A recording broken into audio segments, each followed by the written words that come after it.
이제 솔로몬이 이 성전을, 구원을 보여주고 구원의 집인 이 성전을 하나님께 봉헌하는 오늘 이 장면 속에서 중요한 또 다른 성전의 의미를 우리에게 보여주고 있는데, 오늘 역대하 6장 12절 13절을 한번 읽어볼까요? 12절 13절 시작. 솔로몬이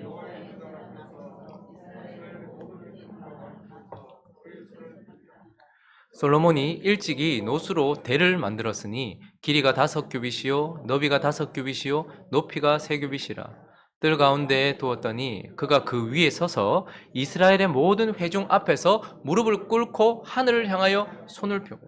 성전에 우리는 구원의 길을 보여주는 성전을 보았어요. 그런데 거기에 솔로몬이 일찍이 13절에 보니까 대를 하나 만들어 놨대요. 저게 뭡니까? 기도단인 거예요.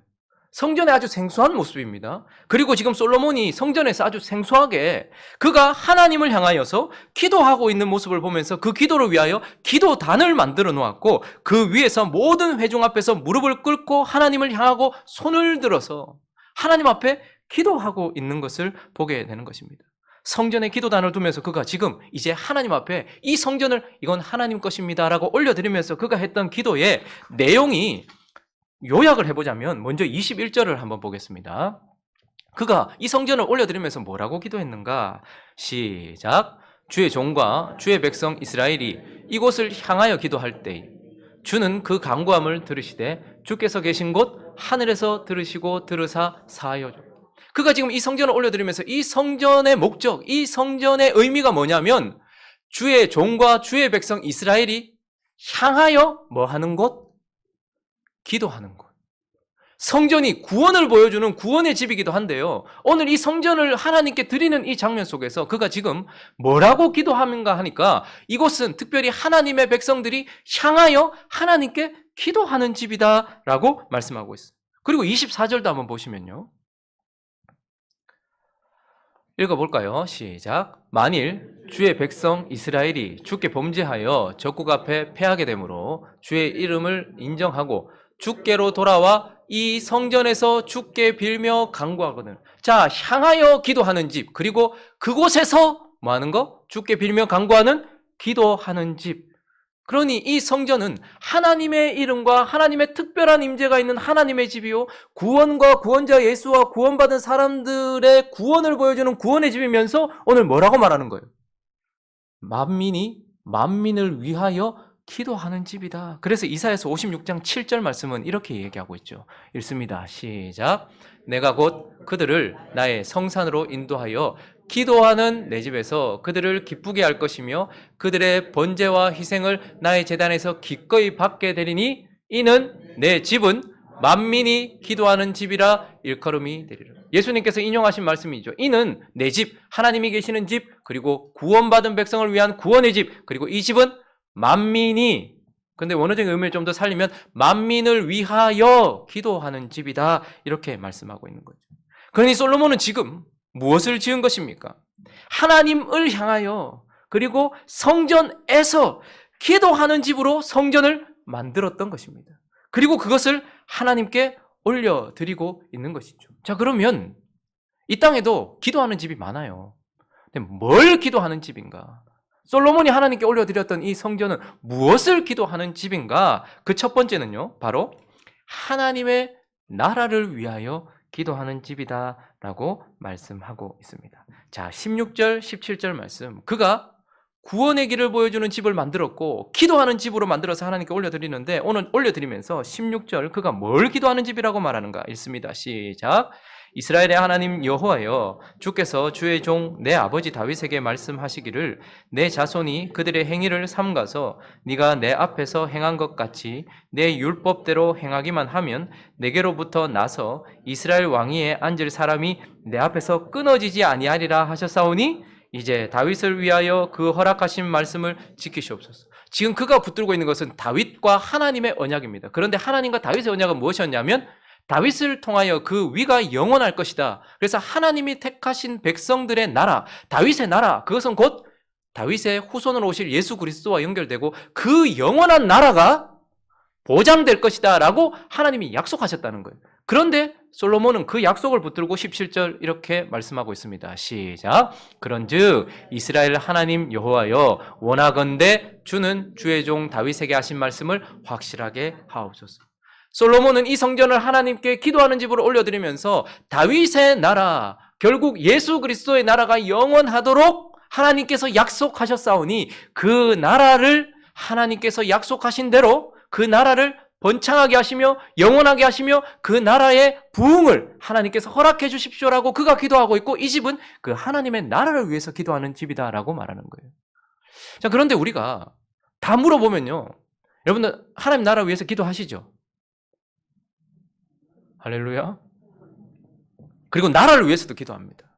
많은 사람들이 나도 너도 이 교회도 저 교회도 다 하나님의 나라를 위해서 기도한대요.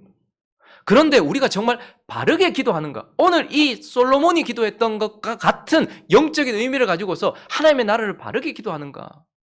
우리의 관점에 큰 차이가 있는데, 하나님의 나라를 위해 기도하는 사람들이 크게 두 부류나 나눠보면, 성경을 바라볼 때요, 성경과 역사와 하나님의 모든 일들에 대하여서 어떤 관점으로 바라보는 사람들이 있는가 하면, 먼저 창조, 그리고 구속, 구원, 그리고 타락, 창조, 타락, 그리고 뭐죠? 구속이라는 관점으로. 하나님께서 창조하셨는데 우리가 타락했어요. 그리고 하나님께서 어떻게 하시는 거예요? 성경 이야기는 우리를 구원하시는 이야기. 이런 관점으로 성경과 하나님의 역사를 바라보는 사람들이 있습니다. 맞는데? 맞죠? 그런데 성경이 진짜 말하고 우리가 말하고 있는 이 개혁주의적 입장 혹은 복음주의적 입장에서는 하나가 더 있어요. 창조, 타락, 그리고 구속, 그 다음에 한 가지가 더 있습니다. 완성이라는 개념이 있습니다. 그래서 하나님은 창조하셨고 타락한 백성을 구속하시지만 여기서 그치는 것이 아니고 하나님 뭐예요? 완성하시는 이야기까지 다 이미 이루셨다는 거예요. 그런데 우리도 모르는 사이에 창조, 타락, 구속까지만 바라봐요. 근데 이게 뭐 그렇게 큰 차이인데? 뒤에 완성이라는 개념을 가지느냐 가지지 않느냐, 그 개념을 가지고 역사를 바라보고 성경을 바라보느냐 가지 않느냐가 무슨 큰 차이인데? 아주 큰 차이를 가지고 있습니다. 창조, 타락, 구속의 관점에서만 성경을 바라보고 세상을 바라보고 이 땅을 바라보는 사람들은 어떤 세계관을 가지고 있냐면 변혁적 세계관을 가지게 되어 있어요. 무슨 말인가 하면 하나님이 창조하셨는데 타락했어요. 그런데 우리는 구원받았어요. 그래서 구원받은 자가 완성이라는 개념 없이 여기서 그치고 신앙생활을 하면 어떻게 되냐면 내가 구속받은 내가 이제 주체가 되어서 어떻게 해야 되는 거예요? 내가 하나님의 나라를 이루어 가야 된다라고 생각을 하고 있어요. 그러니까 내가 구원을 받았어요. 은혜를 받았어요. 그리고 이 땅을 살아가고 있어요. 그러니까 창조, 타락, 구속받은 나, 그때부터 뭐죠? 내가 하나님의 나라를 이루어 가야 한다고 생각을 하고, 또 하나는 내가 이 땅을 하나님의 나라로 이루어 가야 된다라고 생각을 하는 거예요. 그러니 내가 있는 곳을, 이 대한민국을 혹은 미국을 하나님의 나라를 점점 변혁시키고 변화시켜야 되는 식으로 생각을 하는 거예요. 그러니까 내가 초점이 되고 내가 주관이 되고 내가 주체가 되어서 내가 있는 이곳을 하나님의 나라로 바꾸는 것, 이렇게 생각한다는 말이죠. 그런데 창조, 타락, 구속, 그리고 완성이라는 개념을 가지고 있는 사람들은 변혁적 세계관이 아니고 보존적 세계, 제가 지금 신학적 의미를 사용하고 있는데 그냥 듣기 편하게 그냥 생각하시면 됩니다. 바꾸려고 한다는 거예요. 그런데 보존적 세계관을 가지고 있다는 거예요. 완성이라는 의미를 가지고 있는 사람들은. 그래서 이런 사람들은 두 나라 국민으로서의 삶을 살아요. 내가 구원받았어요.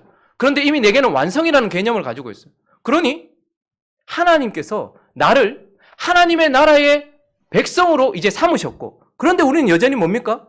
이 땅에 백성으로 살아가고 있어요. 그래서 두 나라 국민으로서의 개념을 가지고 있어요. 그러면서 하나님의 나라는 하나님께 있고, 이 땅은 뭐죠? 하나님이 오셔서 하나님의 나라를 임하게 하실 때까지 보존하는 개념으로. 그래서 우리는 하나님의 가치관이나 하나님의 말씀, 하나님의 뜻, 하나님의 법을 따라서 이 땅이 그렇게 이루어지도록 최선을 다해야 돼요. 동성애에 대하여 반대합니다. 우리는 공산주의에 대해 반대합니다. 왜요? 이 땅이 하나님의 나라는 아니지만 그러나 이 땅도 어떻게 해요? 하나님께서 오실 때까지 보존되어야 돼요.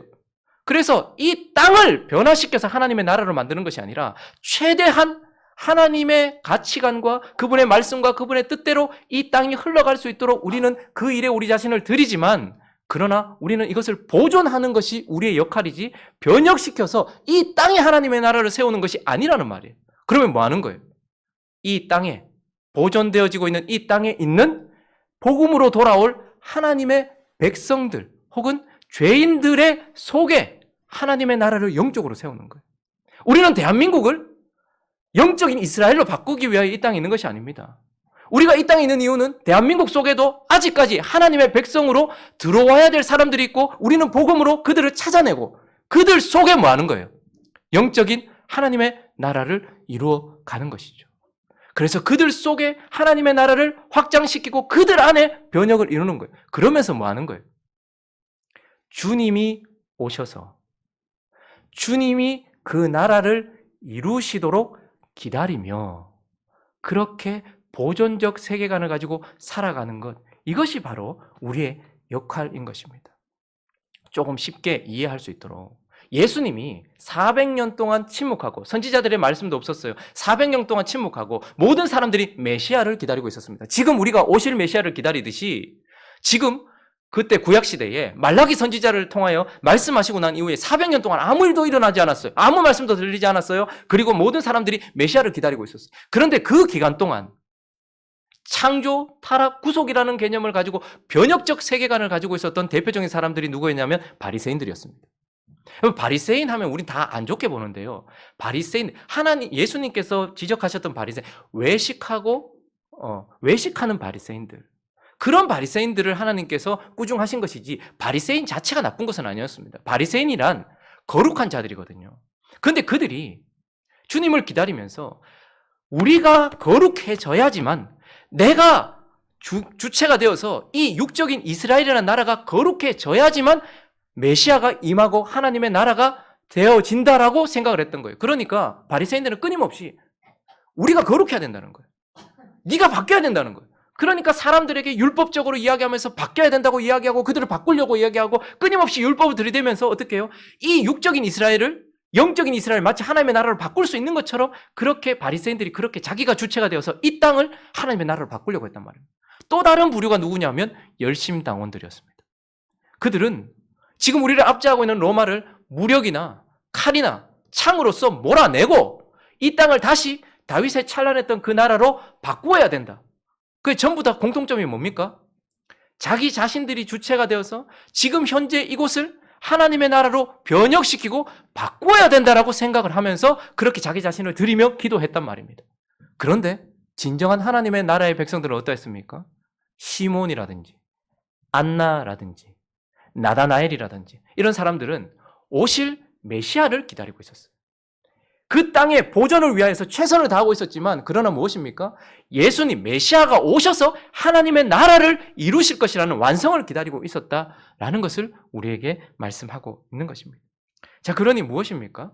우리 또한 우리에게 하나님의 나라를 기다린다라는 것은, 우리가 하나님 앞에 서 있다, 하나님의 나라를 위하여 기도한다는 것은 무엇입니까?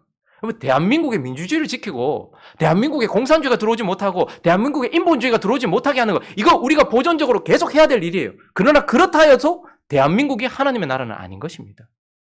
하나님의 나라는 주님이 오셔서 완성하실 나라란 말입니다. 그래서 우리는 주기도문에서 뭐라고 기도합니까? 하늘에 계신 우리 아버지여, 이름이 거룩히 여김을 받으시오며 뭐요? 나라가 임하옵시며. 그러니까 우리가 나라를 만들겠습니다, 우리가 나라를 변혁시키겠습니다가 아니고 뭐죠? 나라가 임하옵시고 주님이 오실 것이고 주님이 오셔서 새하늘과 새 땅, 새 나라를 만들 것을 기다리면서, 그래서 하나님 나라를 위하여 기도한다라는 것은 오실 예수 그리스도를 기다리며 그분의 나라가 세워지도록 간구하면서 그분이 그분의 나라를 완성하실 것을, 그래서 나라가 임하도록, 그래서 그 나라가 임하기까지 어떻게 해요? 사람들 안에 영적인 하나님 나라가 선포되어지는 거예요. 우리 주변에 있는 누군가에게 복음이 선포되어서 그 사람이 하나님의 자녀가 되고 그 사람 안에 변혁을 일으키는 것입니다. 그래서 그 사람에게 그 사람 안에서 하나님의 나라가 확장되는 거예요. 그리고 어느 날 우리가 그렇게 주님 앞에 우리 자신을 드리며 살아가던 그 어느 날 예수 그리스도께서 오셔서 그 나라를 임하게 하신다라는 것이고, 성전은 바로 이런 하나님의 나라를 위하여, 예수 그리스도의 나라를 위하여 기도하는 것입니다. 그러니 하나님의 나라의 확장과 하나님의 나라의 임함이 어디에 달려 있는 것입니까? 기도에 달려 있다 이 말입니다. 이 땅이 왜 이렇게 황폐해지는가? 세상의 나라가 왜 이렇게 득세를 하는가? 왜 복음은 전파되지 않는가? 이 모든 것들이 어디에 달려 있단 말이에요? 솔로몬의 기도에 의하여서, 그리고 하나님의 뜻에 의하여서 이 모든 하나님의 나라가 어디에 달려 있다는 거예요? 우리의 기도에 달려 있다라고 말씀하시는 것이고, 성전은 바로 하나님의 나라를 위하여 기도하는 집이다라고 말씀하고 계시는 것입니다. 자, 그리고 솔로몬이 지었던 이 성전, 이것은 또 어떤 의미를 있습니까? 기도하는 집인데 또 무엇을? 오늘 본문의 내용 전부가 말하는 것이 뭐냐면 회복을 위하여 기도하는 집이다라고 말하고 있어요. 회복을 위하여. 여러분 36절을 한번 읽어보실까요? 첫째 줄을 읽습니다. 시작. 주께 범죄하지 아니하는 사람이 없사오니. 하나님이 없는 인생이 범죄하는 것은 당연합니다. 그러나 하나님께 구원을 받고 하나님께 은혜를 입어서도 주께 범죄하지 아니하는 사람은 없어요.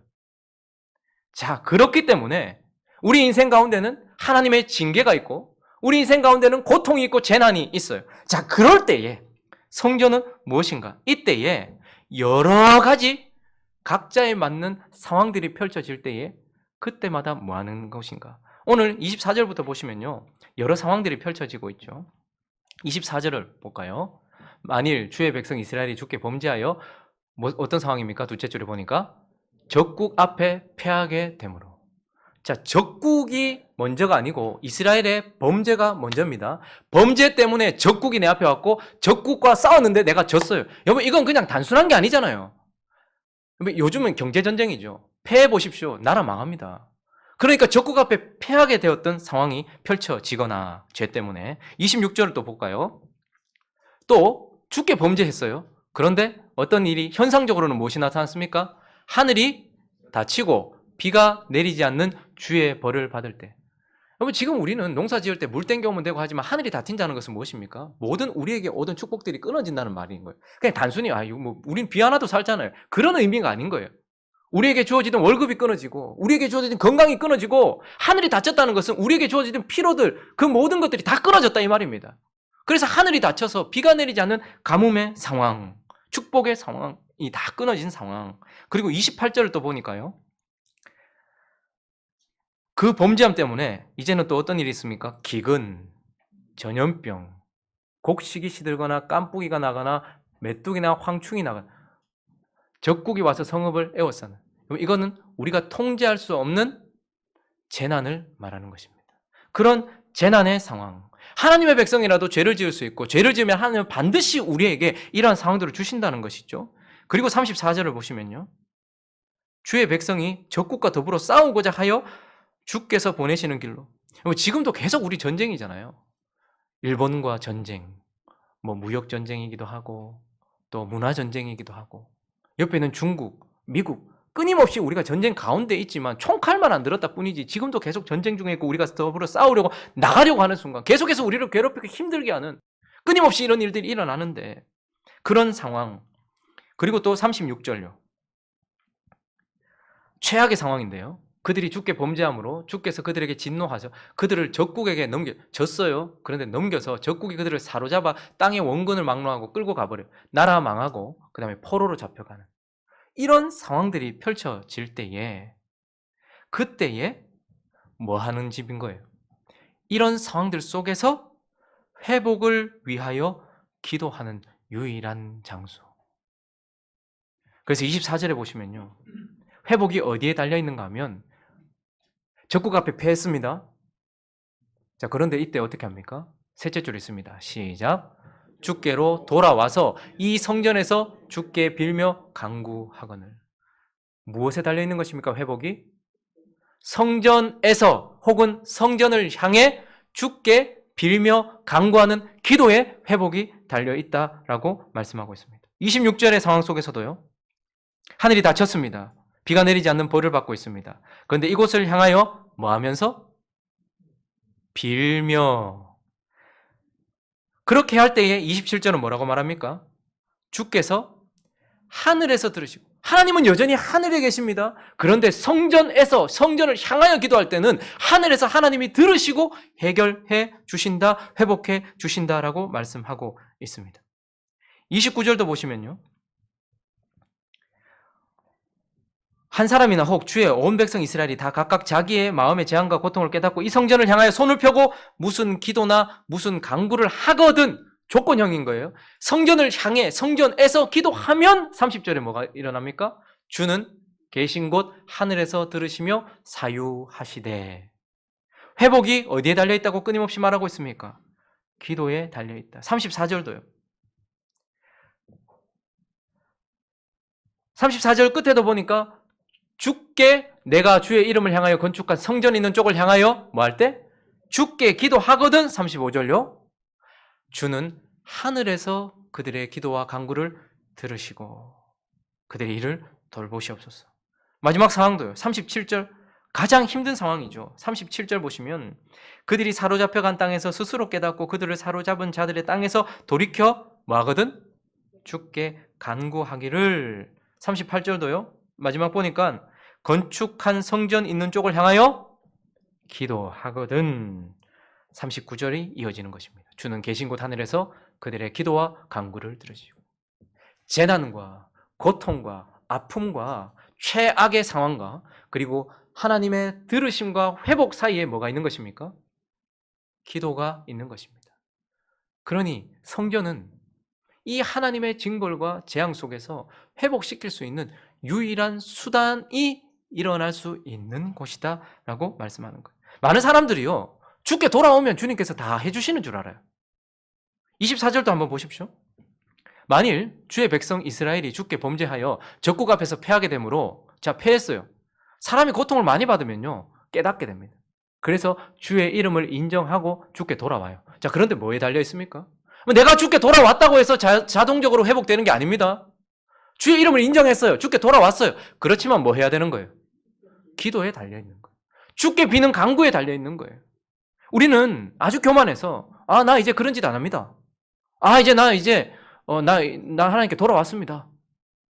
그렇게 말하기만 하고 내 삶을 바꾸기만 하면 하나님께서 자동적으로 우리를 회복시켜 주시는 줄 알아요. 그러나 진짜 회복은 무엇입니까? 돌아와서 주께 간구하는 기도. 26절도 보십시오. 주의 이름을 인정했어요. 셋째 줄 보십시오. 하늘이 닫히고 비가 내리지 않으니까 하나님의 백성들은 막 나가긴 하지만, 그런데 하늘이 닫히고 비가 내리지 않으니까 주의 벌이라는 걸 알고 이곳을 향하여 빌면서 뭐예요? 주의 이름을 인정해요. 그리고 죄에서 떠났어요. 그러면 우리는 생각합니다. 죄에서 떠났고 하나님의 이름을 인정했으니, 그러나 뭐에 달려 있습니까? 기도에 달려 있는 것입니다. 29절도 보십시오. 모든 사람들이 재앙 속에서, 재난 속에서 깨닫는 것은 아닙니다. 한 사람이나 혹은 주의 백성 온 이스라엘이 다 각각 자기의 마음에 재앙과 고통을 깨달아요. 그런데 지금도 보십시오. 코로나가 하나님과 연관되어 있다고 말하면 사람들은 미쳤다고 얘기합니다. 이 땅에 전염병이 돌고 있거나 이 땅에 가축들이나 혹은 이 땅의 먹거리에 무엇인가 전염병이나 병이 돌고 있거나 재난이 오거나 쓰나미가 오거나 지진이 나거나 하는 이 모든 것들과 하나님과 연관되어 있다고 말하면 사람들은 우리 보고 미쳤다고 말합니다. 그런데 사실 하나님과 연관되어 있지 않은 것이 아무것도 없습니다. 그러니 세상은 재난이 강하면 강할수록 더 강팍해지지만, 그런데 하나님의 백성들은 마음의 재앙을 깨달아요. 고통을 깨달아요. 이거 하나님께서 우리에게 주시는 거다. 이거 우리 깨우기 위한 것이다. 깨달아요. 그런데 그거 깨달았다고 끝나는 것입니까? 아니요. 뭐라고 말합니까? 손을 펴고 기도와 간구를 하거든 이라고 말하고 있는 것입니다. 37절도 보십시오. 그들이 사로잡혀 갔어요. 스스로 깨달았습니다. 사로잡은 자들 땅에서 돌이켰어요. 그렇지만 뭐가 있어야 돼요? 주께 간구하기를. 38절도요. 건축한 성전이 있는 쪽으로 기도하기를. 자기들을 사로잡아간 적국의 땅에서 온 마음과 온 뜻으로 주께 돌아왔어요. 여러분, 이거면 충분하다고 우리는 생각합니다. 그러나 하나님은 향하여 기도하기를 이라고 말씀하고 있는 것입니다. 그리고 39절도 보시면요. 그때에 드디어 하늘 계신 곳에서 간구를 들으신다라고 말하고 있는 것입니다. 자, 그러니 무엇입니까? 성전이란 하나님을 향하여 기도하는 기도의 집인데 뭘 위해서요? 하나님의 백성과 이 땅의 회복을 위하여 기도하는 집이고, 이 땅의 회복은 뭐에 달려있는 것입니까? 우리의 기도에 달려있다라고 말해요. 그런데 이것이 꼭 하나님의 백성들과만 연결됩니까? 또 다른 회복해야 될 사람들이 있습니다. 이방인들. 32절은 이제 이렇게 말하고 있네요. 읽습니다. 32절, 33절 시작. 주의 백성 이스라엘에 속하지 않은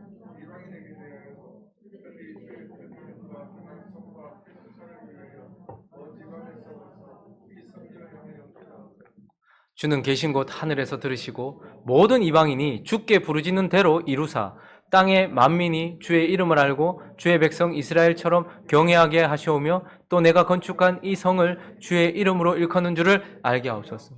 하나님의 백성들의 회복이 기도에 달려 있다라고 말하면서 솔로몬은 또 무엇을 기도하는 거 하니까 주의 백성 이스라엘에 속하지 않은 이방인들, 하나님을 전혀 모르는 이방인들에 대하여서도 어떻게 해요? 그들이 주께 돌아왔다. 이것이 중요한 것이 아니에요. 먼 곳에서 왔다. 이것이 중요한 것이 아니라 하나님께 엎드려 성전을 향하여 성전에서 기도할 때에 그들이 회복된다라고 말하고, 이방인을 위하여 기도할 때에 그들이 회복된다라고 말하고 있는 것입니다. 그러니 하나님의 나라의 임함이 어디에 달려 있습니까?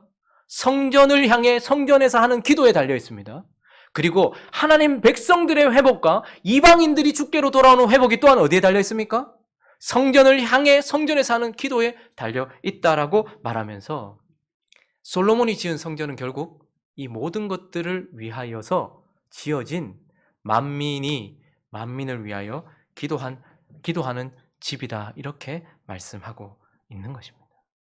그래서 정리를 해보면 왜 주님은 이 역대하를 시작하면서 솔로몬을 우리에게 제시하시는 것일까요?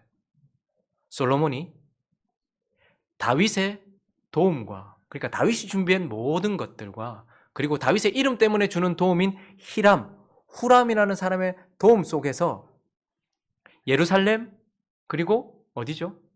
모리아산, 오르난의 타작마당이 나는 성전 지대 위에다가 어떻게 해요? 하나님이 사시는 집, 그리고 구원을 이루는 구원의 집, 그리고 하나님의 나라와 그리고 회복을 위하여 기도하는 집을 그가 만들었고, 오늘 이 역대하 6장에서는 이 성전을 지어서 하나님께 어떻게 해요? 봉헌하여 그와 그의 모든 백성들이 우리와 함께 하시는 하나님과 동행하게 했으며 구원의 길을 세상에 드러냈으며 회복을 위하여 기도하는 삶을 살았기 때문에 역대기 하를 통하여서 돌아온 방향을 잃은 자들에게 솔로몬의 이야기를 하고 있는 것입니다. 말씀을 정리하겠습니다. 그러면 이제 이 솔로몬의 봉헌, 성전을 올려드리는 이 말씀을 받아들고 있는 우리에게 하나님은 무슨 말씀을 하실까요? 우리는 이 역대기의 첫 번째 수신자인 방향을 잃어버리고 사명도 잃어버리고 찬란함도 잃어버리고 정체성도 잃어버리고 목적도 잃어버리고 세상 사람처럼 살아가고 있는 그들과 많이 다릅니까? 우리를 이곳으로 하나님께서 부르셨어요. 우리가 있던 자리에서 하나님께서 이곳에 부르셨어요. 우리에게도 오늘 이 말씀을 들려주시는 이유가 무엇일까요? 우리에게도 솔로몬과 같은 삶을 요구하고 계시는 것일 겁니다. 솔로몬은 다윗이 준비한 것을 후람과 함께 지었습니다. 우리는요, 예수 그리스도께서 준비하신 것을 성령 안에서 그분의 은혜 가운데서 어디에다가 성전을 지으면 될까요? 예루살렘, 모리아산, 오르난의 타작마당과 같은 영적인 의미를 가지고 있는 우리 위에, 나 자신이 성전 지대란 말입니다. 그리고 이 우리가 무엇이 되는 거예요? 솔로몬은 성전을 지었고 우리는 나 자신을 성전으로 세우는 자입니다. 그래서 정말 가치 있는 삶이란 결국 무엇입니까? 나 자신이 하나님의 이름이 거하고 이 땅 가운데 하나님이 사시는 집으로 지어지는 것, 이것이 우리가 가야 될 방향이고 이것이 우리의 사명인 것입니다.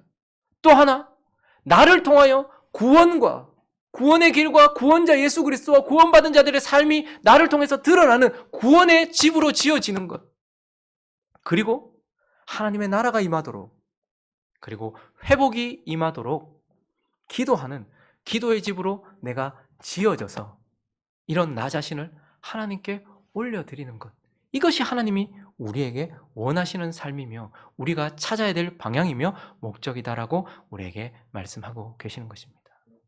저와 여러분이 성전인 것을 기억하시기 바랍니다. 그러나 화려하고 멋진 전이 아니라 분명히 하나님이 사시는 전, 하나님의 집, 그리고 구원을 드러내 보이는 구원자를 드러내 보이는 그런 집, 그리고 우리는 하나님의 나라와 회복을 위하여 기도하는 집으로 세워져서 하나님 우리를 주목하시고 우리를 그렇게 세우셔서 오늘 이 아침에 예배드리면서 우리도 그런 집으로 솔로몬과 같이 나 자신을 하나님께 봉헌하는 저와 여러분 되시기를 예수 그리스도 이름으로 축원합니다.